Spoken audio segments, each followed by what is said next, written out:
அடுத்த சீன்லேயே கோயில் திருவிழால ஹீரோட அம்மா அவங்க பொண்ணு மாடி வீட்ல நிக்கிறத பார்த்துட்டு ஹீரோகிட்ட, "நீ இந்த மாரி ஒரு மாடி வீடு கட்டணும்டா" அப்படின்னு சொல்றாங்க. "எதுக்கு?" அப்படின்னு கேட்கும்போது, "அந்த மாடியில நின்னு கோயில் திருவிழாவ பார்க்கணும்" அப்படின்னு சொல்றாங்க. "இப்ப என்ன உனக்கு கோயில் திருவிழாவ பார்க்கணும், அதுவும் ஹைட்ல இருந்து அப்படித்தானே?" அப்படின்னு கேட்டுட்டு, ஒரு ஜேசிபில முன்னாடி பக்கெட்ல ஏத்தி கூட்டிட்டு போய் உயரத்துல இருந்து காட்டுறாரு. இப்போ ஊர் மக்கள்லாம் ஆச்சரியத்தோட திரும்பி பார்க்குறாங்க. அப்போ கோயில் திருவிழாவுக்கு வந்த ஹீரோயின் கிட்ட ஹீரோவோட ஃப்ரெண்டு வந்து, "என் லவ் போய் சொல்றா, நீ தான் கரெக்ட்டா இருப்பன்னு" சொல்லி அனுப்பிச்சு விடுறாரு. அப்போ ஹீரோயின் கிட்ட போன ஹீரோ, "என் ஃப்ரெண்டு லவ் பண்றானா?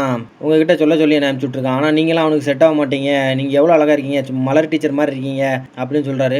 என்ன பார்த்தப்போ நாகவல்லின்னு சொன்னேன். இப்போ மலர் டீச்சர்ன்னு சொல்ற அப்படின்னு சொல்லி சிரிச்சுக்கிட்டே போயிடுறாங்க. அடுத்த சீன்ல ஹீரோ ஃபோட்டோ எடுக்கிறதுக்காண்டி ஸ்டூடியோ போயிருக்கும்போது அங்கே ஷார்ட் ஃபிலிம் எடுத்துக்கிட்டு இருப்பாங்க. அதனால ஹீரோ வெளியே வெயிட் பண்ணிட்டு இருப்பாரு. அங்கே ஷார்ட் ஃபிலிம்ல நடிக்க வேண்டிய ஒரு ஆள் வராதனால ஷார்ட் ஃபிலிம் நடிக்க அந்த டேரக்டர் ஹீரோவை கூப்பிட்றாரு.